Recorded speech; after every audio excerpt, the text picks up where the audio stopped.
नमस्कार प्यारे बच्चों, बहुत बहुत स्वागत है आपका अपने YouTube channel online study centre में। और मेरा नाम है करण। तो प्यारे बच्चों, आज का ये वीडियो बहुत ही ज़्यादा महत्वपूर्ण होने वाला है। और आज के इस वीडियो में हम लोग क्लास 12th का जो आपका सब्जेक्ट है हिंदी इलेक्टिव का, ठीक है, इसका मोस्ट इम्पोर्टेंट जो क्वेश्चन, ठीक है बच्चों, यानी आप सबको पता ही कि आपको जो सीबीएसई का जो बोर्ड एग्जाम बच्चों, सीबीएसई बोर्ड एग्जाम 2024, ये बहुत ही ज़्यादा नज़दीक आ चुका है। ठीक है, मतलब यूं कह लो कि मतलब बहुत ही ज़्यादा पास आ चुका है, बहुत ज़्यादा आपके पास बहुत कम समय बचा है। ठीक है, तो जो आपका सब्जेक्ट है क्लास 12th का हिंदी इलेक्टिव का, ठीक है, और इसका जो आपको पेपर होने वाला है 19 फरवरी 2024 को। ठीक है बच्चों, सीबीएसई बोर्ड का पेपर होगा 19 फरवरी 2024 को। ठीक है, तो इस दिन के पेपर के लिए बहुत ज़्यादा इंपॉर्टेंट वीडियो होने वाला है। तो आपको क्या करना है, बस वीडियो को शुरू से लेकर के अंत तक देखना है, ताकि जो है आपके नंबर अच्छे आए। ठीक है, हम मोस्ट इंपोर्टेंट क्वेश्चन के ऊपर बात करेंगे। ठीक है बच्चों, मैं आपको ऐसे मोस्ट इंपोर्टेंट क्वेश्चन बताऊंगा जो आपको एग्जाम में यूं के यूं छपे हुए दिखेंगे। ठीक है, तो बस आपको क्या करना है, वीडियो बिल्कुल ध्यान से देखना है, बिल्कुल शुरू से लेकर के आखिर तक वीडियो बिल्कुल ध्यान से देखना है। ठीक है, तो चलिए शुरू करते हैं आज के इस फैंटास्टिक वीडियो को।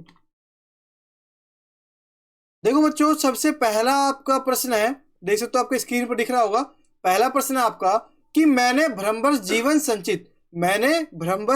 संचित मधुकरियों की भीख लुटाई, पंक्ति का भाव स्पष्ट कीजिए।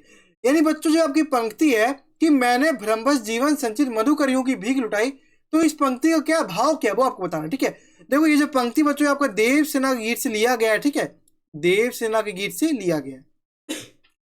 देखो आंसर क्या बनेगा इसका कि इन पंक्तियों में देवसेना ने अपने दुखों का वर्णन किया है और कहा है कि मैंने स्कंदगुप्त के प्रेम के भ्रम में अपने जीवन रूपी कमाई को खो दिया।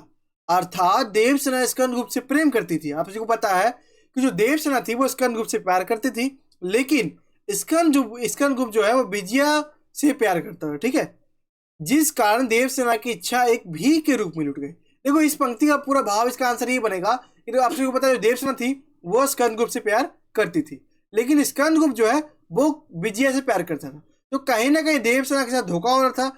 तो यही है, देवसेना बोल रही है कि मैंने भ्रमर जीवन संचित मधुकरियों की भीख लुटाई, यानी जो देवसेना की जो इच्छा थी ना उसको एक भीख के रूप में लुटा दिया। ठीक है, मतलब आप ही समझ सकते हो कि देवसेना जो है स्कंदगुप्त को इतना ज्यादा चाहती है, लेकिन स्कंदगुप्त जो है वो देवसेना को बिल्कुल नहीं चाहता, वो विजया से प्यार करता है। तो क्या है, इसलिए देवसेना बोलती है कि मैंने ब्रह्मवश जीवन संचित, जो भी उसने जीवन के जो अच्छे पल थे वो सभी उसने ऐसे भीख के रूप में लुटा दी थी। मतलब उसको जो है स्कंदगुप्त का प्यार ही नहीं मिल पाया। ठीक है, समझ गए आप। अगला प्रश्न बढ़ते हैं। देखो दूसरा प्रश्न बच्चों आपका, एक कवि ने आशा को बावली क्यों कहा है।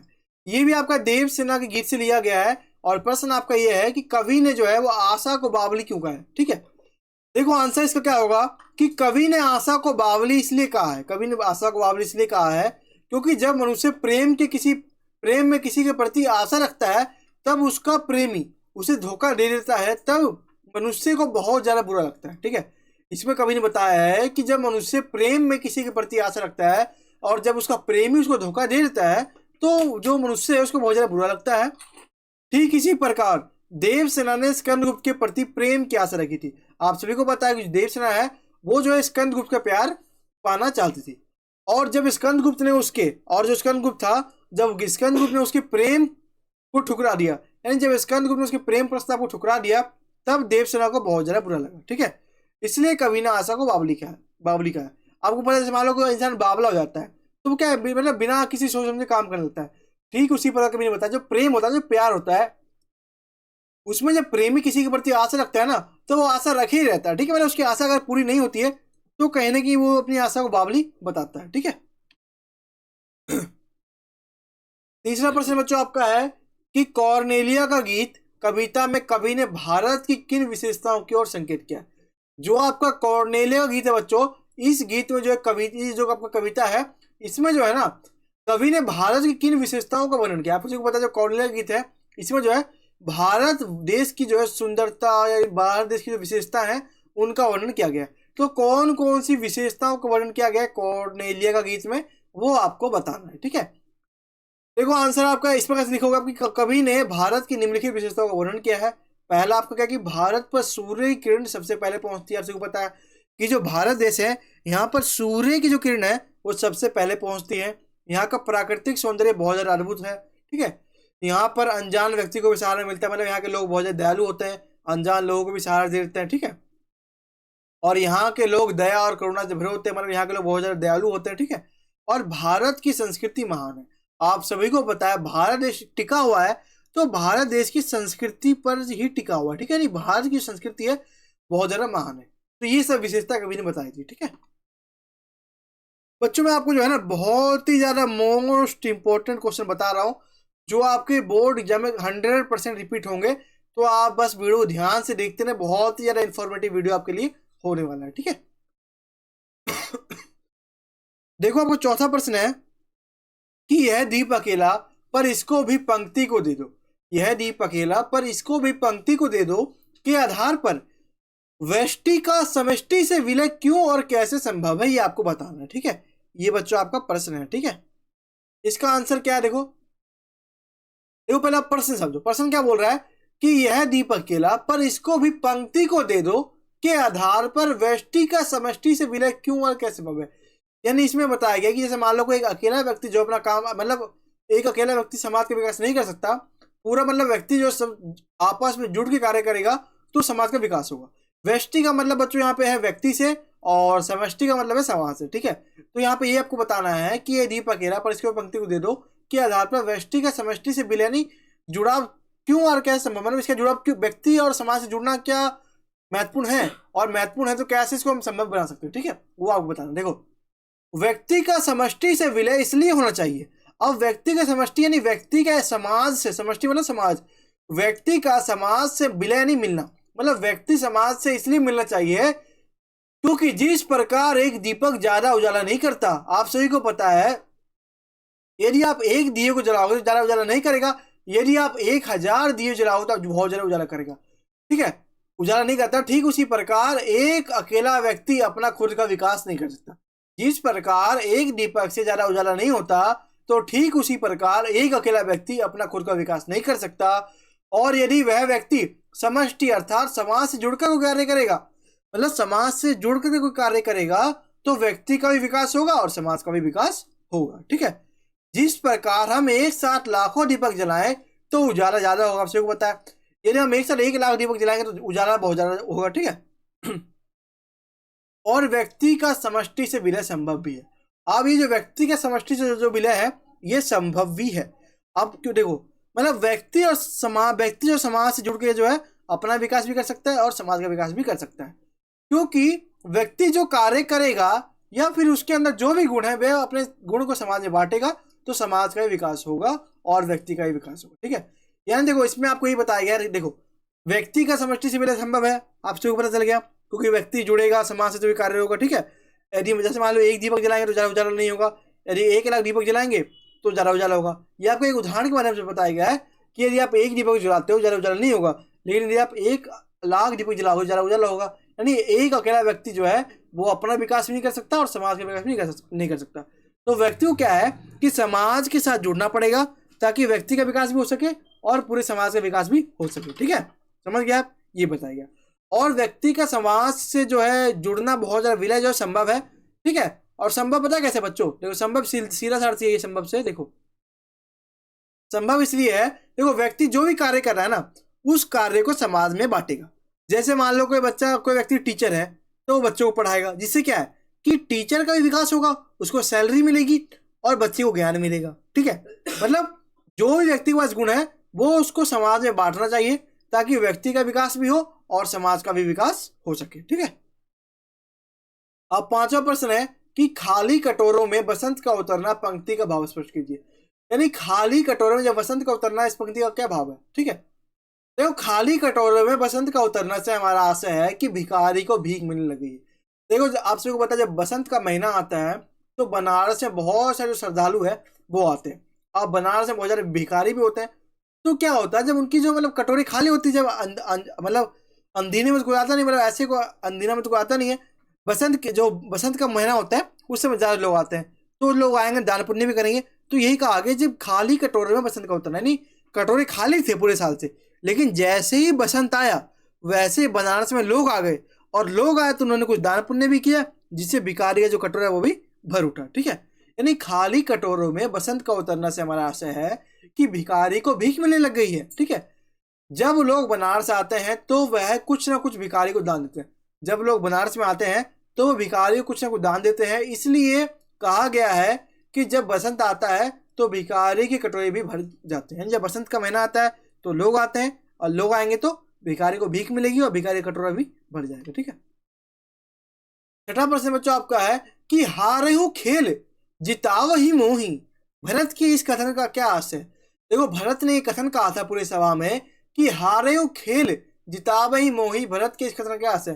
तो इस कथन में जो बच्चों भरत जो है वो श्री राम, जो प्रभु राम है, उनके प्रति जो है ना अपना क्या मतलब प्रेम भाव है उसको प्रकट कर रहे हैं। ठीक है, प्रेम भाव को प्रकट कर रहे हैं। देखो क्या है कि इन पंक्तियों में भरत जी ने श्री राम के व्यक्तित्व के बारे में बताया। नहीं, श्री राम जो है उनका चरित्र कैसा है, उनकी मतलब व्यक्तित्व कैसा है, उनके बारे में उन्होंने बताया है कि उनका स्वभाव जो है ना वो इतना ज्यादा अच्छा है। ठीक है, उनका स्वभाव इतना इतना अच्छा है कि वो तो मुझे खेल में भी जिताते हैं। भरत जो है यहाँ पर श्री राम की जो विशेषता बता रहे हैं कि जो है उनका स्वभाव इतना ज्यादा बढ़िया है कि जब भरत खेल में हार जाते हैं तब भी श्री राम जो है वो भरत को खेल में जिताते हैं। ठीक है, समझ गया। अब बच्चों आपका सातवां प्रश्न है कि प्रेम घन की छाया स्मृति, जो प्रेम घन की छाया स्मृति पाठ है इसके आधार पर, यानी जो प्रेम घन की छाया स्मृति आपका पाठ है इसके आधार पर लेखक ने अपने पिताजी की किन किन विशेषताओं का उल्लेख किया है। ठीक है, जो लेखक है प्रेम घन छाया स्मृति जो पाठ है इसके आधार पर जो लेखक है उन्होंने अपने पिताजी की किन किन विशेषताओं का उल्लेख किया है वो आपको बताना है। ठीक है, तो आपका आंसर हो जाएगा, देखो लेखक ने अपने पिताजी की निम्नलिखित विशेषताओं का उल्लेख किया। जो लेखक थे उनके पिताजी की निम्नलिखित विशेषताएं थी, आपको समझना। देखो पहला उन्होंने क्या बोला कि उनके पिताजी जो है फारसी भाषा के अच्छे विद्वान थे, यानी लेखक के पिता को जो है फारसी भाषा अच्छी तरीके से आती थी। वे प्राचीन हिंदी भाषा के प्रशंसक थे, वो जो प्राचीन हिंदी भाषा थी उसके प्रशंसक थे। ठीक है, वे फारसी भाषा में लिखी युक्तियों के साथ हिंदी भाषा में लिखी गई युक्तियों को मिलाने में शौकीन थे। मतलब फारसी भाषा की जो युक्ति थी और जो हिंदी भाषा की युक्ति थी उन दोनों को मिलाने में शौकीन थे। ठीक है, वह प्राय रात में परिवार के जो सभी सदस्य उनको इकट्ठा करके रामचरितमानस तथा रामचंद्रिका का बड़ा ही चित्रात्मक ढंग से वर्णन करके सुनाते थे। मतलब परिवार को सभी रात के समय में जो है परिवार के सभी लोग इकट्ठा करके रामचरितमानस और रामचंद्रिका का पाठ करके सुनाते थे। ठीक है, अब बच्चों आपका आठवां प्रश्न है कि बालक द्वारा इनाम में लड्डू मांगने पर लेखक ने सुख की सांस क्यों भरी। जो लेखक है उन्होंने सुख की सांस क्यों भरी जब बालक ने इनाम में लड्डू मांगा। ठीक है, देखो बालक द्वारा इनाम में लड्डू मांगने पर लेखक ने सुख की सांस इसलिए भरी क्योंकि जब लेखक ने बालक को सभी रटाए रटाए प्रश्नों का उत्तर देते हुए देखा तो वह लेखक चिंतित हो गया। ठीक है, देखो क्या होता है कि एक वार्षिक महोत्सव चल रहा होता है। ठीक है, एनुअल डे फंक्शन होता है, उसमें क्या है एक प्रिंसिपल का बेटा होता है। ठीक है, तो उसको बहुत ज़्यादा प्रश्न रटवाया जाता है ताकि जो प्रिंसिपल का जो है वो मतलब पर्सनैलिटी बढ़िया बन सके, उसका नाम अच्छा हो सके, तो बच्चे को प्रश्न रटवाया जाता है जो लेखक को अच्छा नहीं लगता है। मतलब बच्चा जो है रटे रटा प्रश्न को उत्तर देता है, और जब बालक जो है ना इनाम में लड्डू मांगता है तो लेखक बोलता है कि चलो बालक का बचपना उसके अंदर जीवित है। आप सभी को पता है बच्चा जो क्या मांग सकता है इनाम में, बुक तो मांगे या नहीं, कोई जो है कलम मांगे या नहीं, वो क्या मांग सकता है, लड्डू मांग सकता है, खाने पीने की चीजें मांगे है ना। तो जब जैसे ही बच्चा लड्डू मांगता है इनाम में वैसे लेखक सुख की सांस भरता है। ठीक है, देखो इस बालक को इसकी आयु, यहाँ पे क्या बोला गया कि बालक द्वारा इनाम में लड्डू मांगने पर लेखक ने सुख की सांस इसलिए भरी क्योंकि जब लेखक ने बालक को सभी रटाए रटाए प्रश्नों को उत्तर देते हुए देखा तो लेखक चिंतित हो गया। ठीक है, कि इस बालक को इसकी आयु के अनुसार, मतलब बालक की आयु तो कम है, उसकी आयु के अनुसार शिक्षा नहीं दी गई, मतलब उसके उम्र के अनुसार उसको शिक्षा नहीं दी। उसकी उम्र तो बहुत ज़्यादा कम है लेकिन उसको उनको पढ़ा दिया बहुत ज़्यादा। मतलब पढ़ने की उम्र तो दूसरी क्लास की है और पढ़ा रहे हैं 12वीं क्लास के बारे में, तो कहीं गलत है नहीं है, बल्कि इसको सभी प्रश्न रटवाए, मतलब प्रश्न को इसको रटवाए गए कि हाँ मैं तुमसे ये प्रश्न बोलूंगा और तुमको इसका आंसर ये देना है। ठीक है, और जब बालक ने इनाम में लड्डू मांगा तो लेखक को लगा कि चलो बालक का बचपना अभी उसके अंदर जीवित है, यानी कि जैसे ही बच्चे ने इनाम में लड्डू मांगा तो जो है लेखक ने सोचा चलो बालक का बचपना उसके अंदर जीवित है, तभी तो लड्डू मांगा। आपसे भी पता है बच्चे क्या मांगते हैं, लड्डू तो मांगते हैं, समझ गया। ठीक है, अब बच्चों आपका नवा प्रश्न आता है कि बड़ी बहुरिया अपने मायके क्यों संदेश भेजना चाहती थी।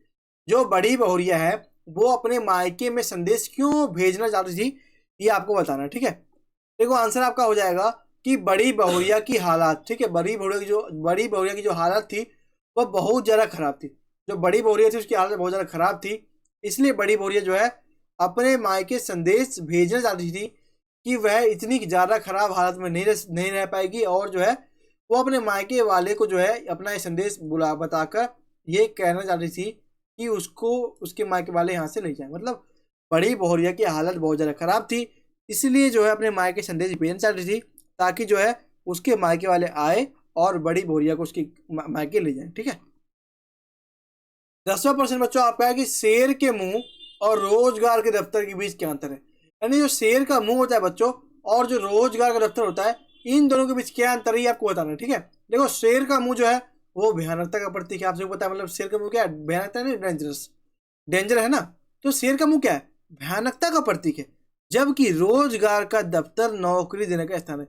जो रोजगार का दफ्तर होता है वो क्या होता है? नौकरी देने का स्थान होता है। ठीक है। शेर के मुंह में लोग जाते हुए डरते हैं। आप जब मान लो किसी व्यक्ति को शेर के मुंह में जाना है तो डरते हुए जाएगा ना। जबकि रोजगार के दफ्तर में लोग हंसते हुए जाते हैं। आप सबको पता है, जो रोजगार का दफ्तर होता है उसमें लोग हंसते हुए जाते जाएंगे भाई, काम करेंगे तो उनको पैसा मिलेगा। ठीक है। काम करेंगे लोग तभी तो उनको पैसे मिलेगा, इसलिए रोजगार के दफ्तर में जो लोग हैं वो हंसते हुए जाते हैं। ठीक है। और शेर के मुंह में लोग मरने के लिए जाते हैं। अब शेर के मुंह में जो लोग जा रहा है वो मरने के लिए जा रहा होगा? नहीं। मान लो कोई व्यक्ति शेर के मुंह में जा रहा है तो किस लिए जा रहा होगा? मरने के लिए जा रहा होगा। परंतु दफ्तर में नौकरी के लिए। आप कोई व्यक्ति दफ्तर में जा रहा है यानी ऑफिस में जा रहा है, किस लिए जा रहा होगा? नौकरी के लिए जा रहा होगा। शेर का मुंह मात्र एक छलावा है, वहां जाने से धोखा ही मिलता है। ठीक है। शेर का मुंह क्या है? एक छलावा है। ठीक है।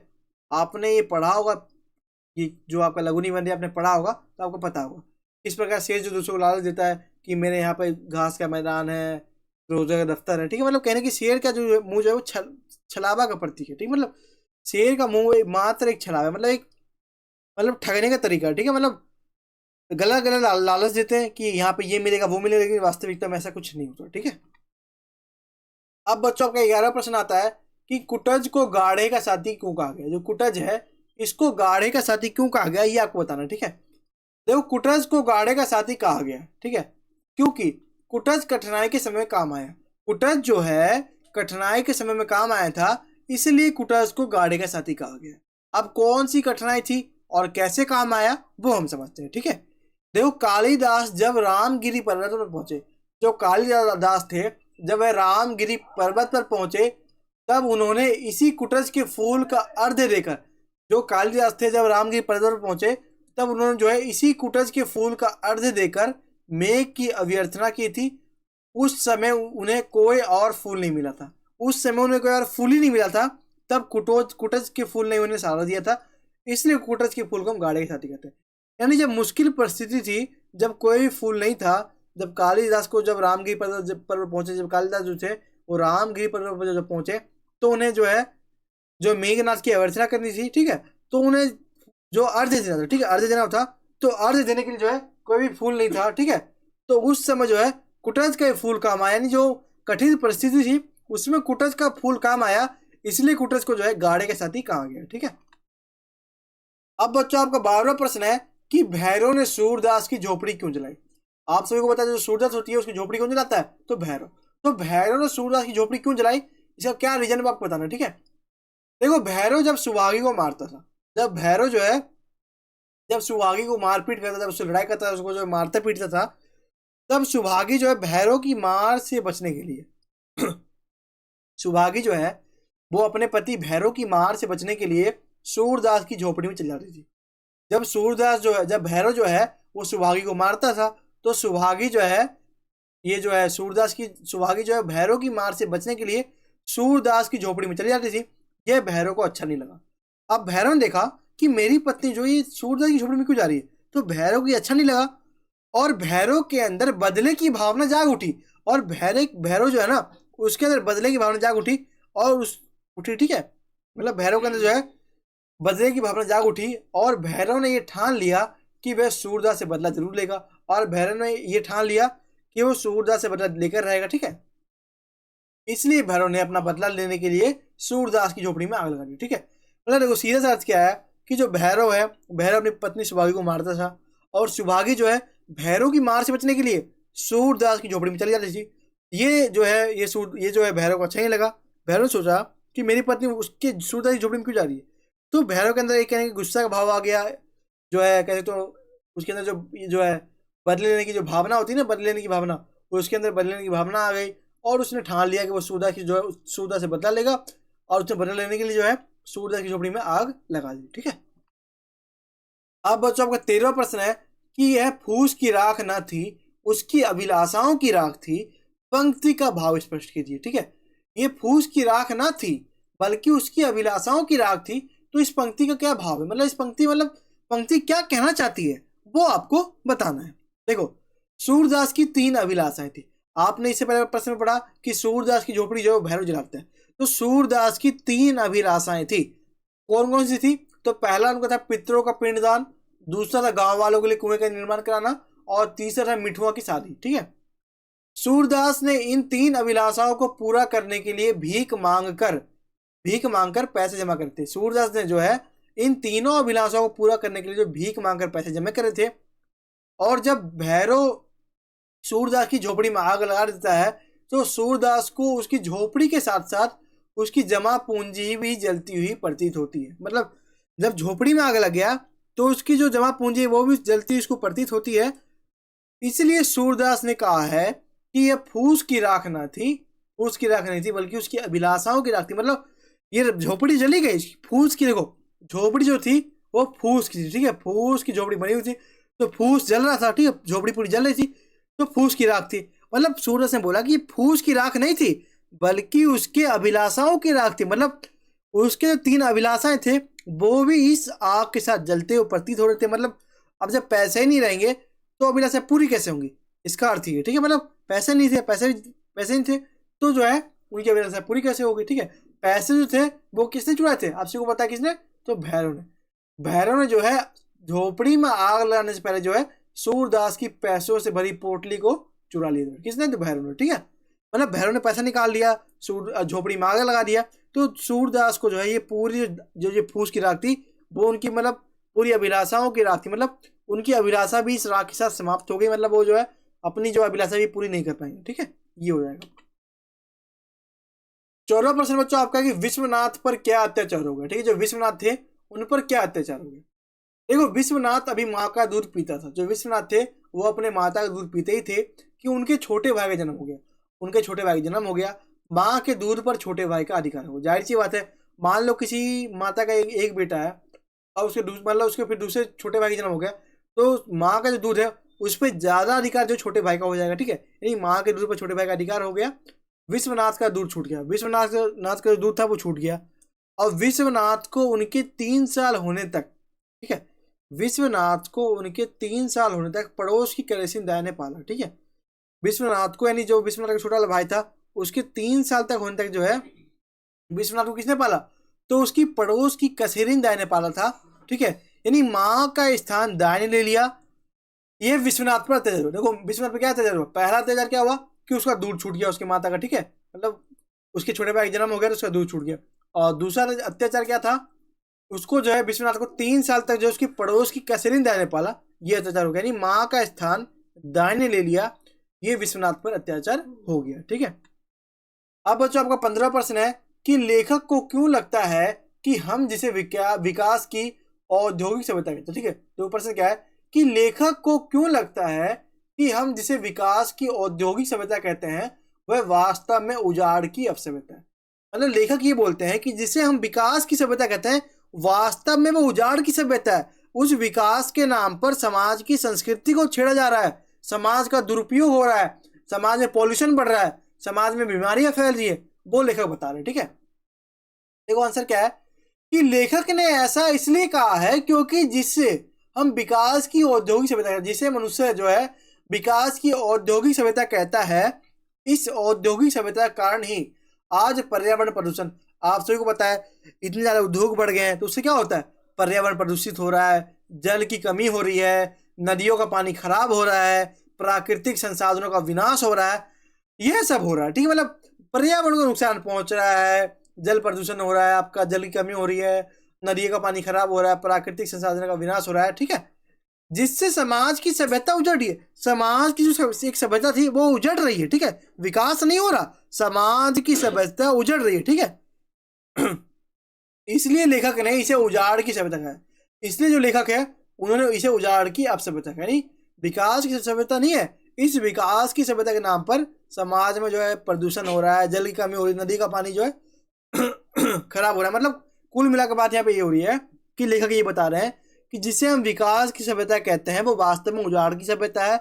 इस सभ्यता के कारण ही जो है जल प्रदूषण हो रहा है, आपका पर्यावरण प्रदूषण हो रहा है, नदी का पानी खराब हो रहा है, प्राकृतिक संसाधनों का विनाश हो रहा है। मतलब पूरा जो एक माहौल है ना पर्यावरण का वो खराब हो रहा है। ठीक है, मतलब पूरा पर्यावरण दूषित हो रहा है, पर्यावरण प्रदूषण हो रहा है। ठीक, मतलब पूरा पर्यावरण दूषित हो रहा है। इसलिए लेखक ने जो है इस विकास की औद्योगिक सभ्यता को जो है वास्तव में जो है इसे उजाड़ की सभ्यता कहा है। ठीक है, तो ये था हमारा आज का वीडियो। आई होप सो कि आपको वीडियो पसंद आया हो। पसंद आए तो एक लाइक जरूर करें और अपने दोस्तों के साथ शेयर करें ताकि उनका भी फायदा हो, उनके नंबर भी अच्छे आए। चैनल पर नए हैं, चैनल को सब्सक्राइब करें, बेल आइकन पर क्लिक करें और कमेंट में अपना फीडबैक जरूर बताएं कि जो है आपको आज का वीडियो कैसा लगा। ठीक है, तो फिर मिलते हैं अपने अगले किसी और वीडियो में। तब तक सभी को थैंक्स फॉर वॉचिंग। जय हिंद, जय भारत।